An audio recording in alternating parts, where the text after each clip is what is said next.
Aurélia. Il y a eu énormément de réactions sur nos réseaux sociaux. Vous pouvez continuer d'ailleurs concernant les protections intimes et les risques de pesticides. Beaucoup de réactions, beaucoup de colère. Je voudrais citer une téléspectatrice. Elle s'appelle Sylviane, elle nous regarde presque tous les jours. Elle habite Toulouse. Elle nous dit s'il y a vraiment un vrai problème de santé soulevé, décidément on continue à nous vendre n'importe quoi. Je vous dis, ça râle. Business, business, quand tu nous tiens, nous dit-elle. Quand notre santé passera-t-elle avant ?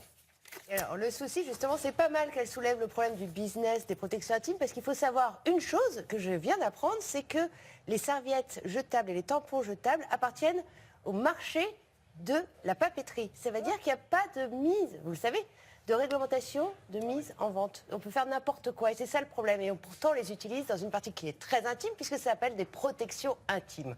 Donc c'est un vrai souci et c'est important qu'on en parle. C'est important qu'on en parle parce qu'on n'en parle jamais en télévision. Très rarement, c'est un sujet tabou, malheureusement, qui ne devrait pas l'être.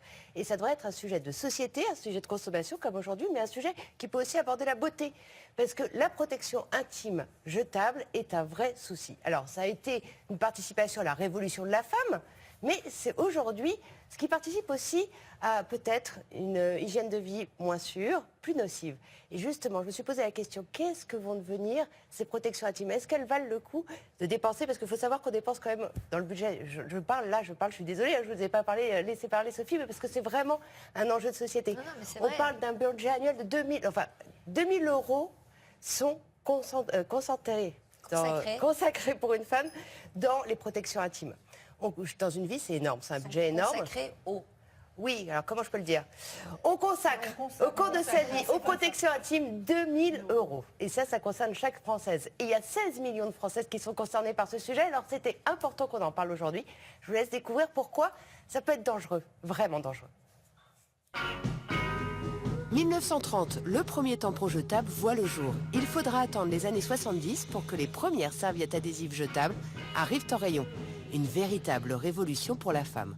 Pourtant, le magazine 60 millions de consommateurs a semé un vent de panique chez les femmes récemment, avec un dossier alarmant sur les protections féminines qui contiendraient des perturbateurs endocriniens et autres dioxines. Si on met des produits chimiques comme ça toute la journée sur les organes génitaux, on laisse passer par les muqueuses vaginales les perturbateurs endocriniens qui forcément ont un impact sur l'utérus, sur les ovaires. Au-delà des composants chimiques, cet ingénieur pointe du doigt d'autres dangers. La problématique des compositions des serviettes jetables, c'est essentiellement le plastique.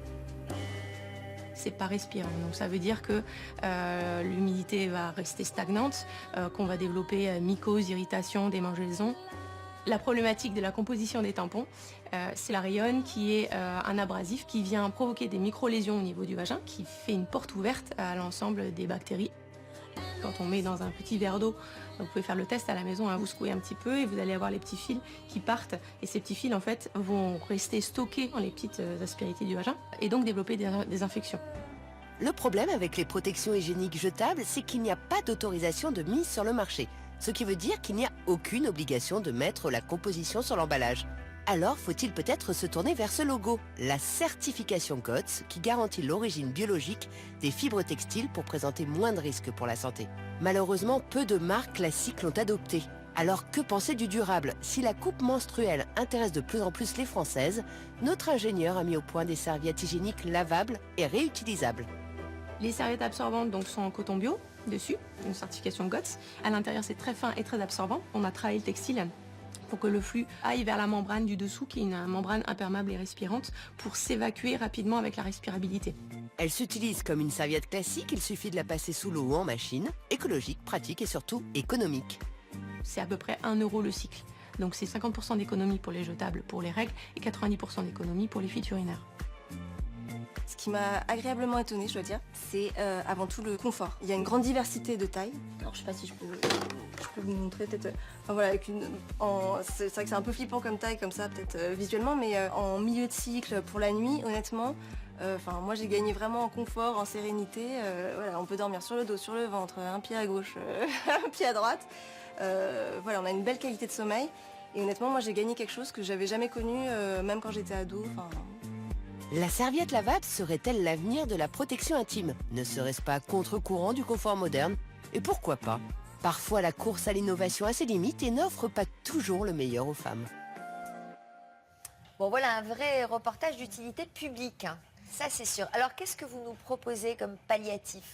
Alors, effectivement, ce qu'on a vu dans le sujet, c'est-à-dire ces serviettes lavables et réutilisables. Alors, je vous ai vu faire des grands yeux, vous, les femmes, en disant mais ça va se voir sous le pantalon, ça doit être désagréable, etc. Ça dépend du pantalon. Si vous mettez un pantalon très près du corps, Alors déjà, est-ce que vous voyez bien Un là? slim. C'est pas très épais et ça a exactement le même pouvoir absorbant qu'une serviette jetable très épaisse. Parce qu'il y a une vraie technicité dans la fibre.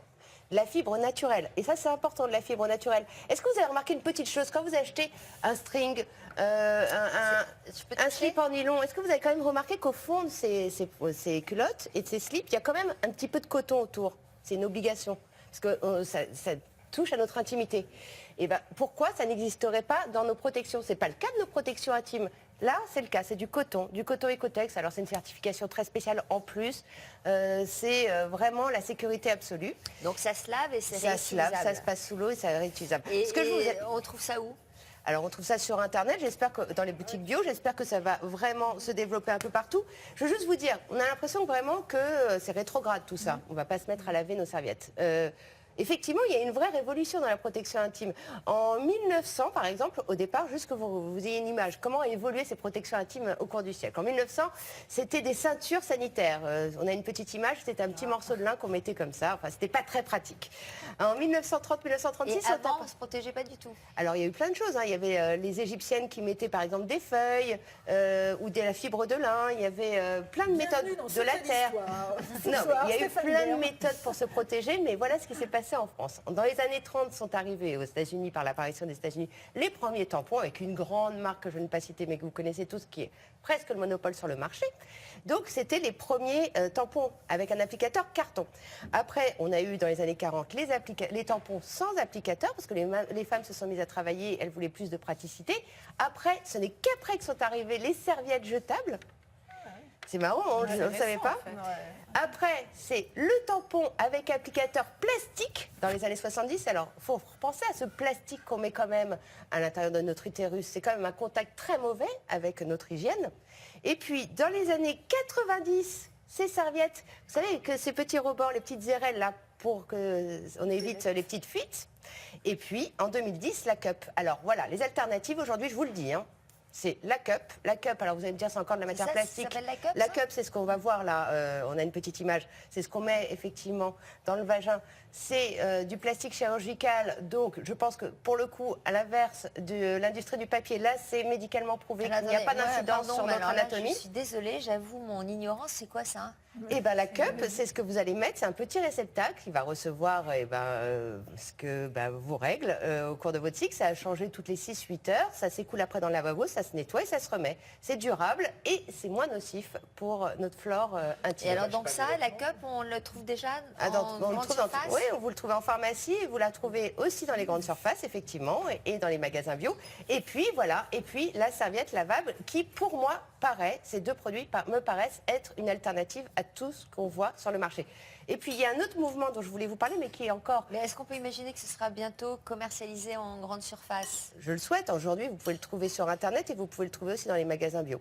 Mais il y a un autre mouvement qui est en train de se mettre en place, c'est le flux instinct libre. Ça, je vous en parlerai. C'est des femmes qui apprennent à retenir leur flux sanguin naturellement, sans aucune protection, avec un travail de respiration et de périnée. Et qui, pardon? Ça leur monte à la tête? En tous les cas, c'est plus ça, voilà. C'est tout. C'est tout ce que je voulais dire et c'est important. Ouais, on retient son périnée, on retient son flux, et c'est qu'en allant aux toilettes qu'on évacue lors de ces menstruations. Voilà. Alexandre. Et comme d'habitude, évidemment, vous nous donnez votre avis sur les réseaux sociaux.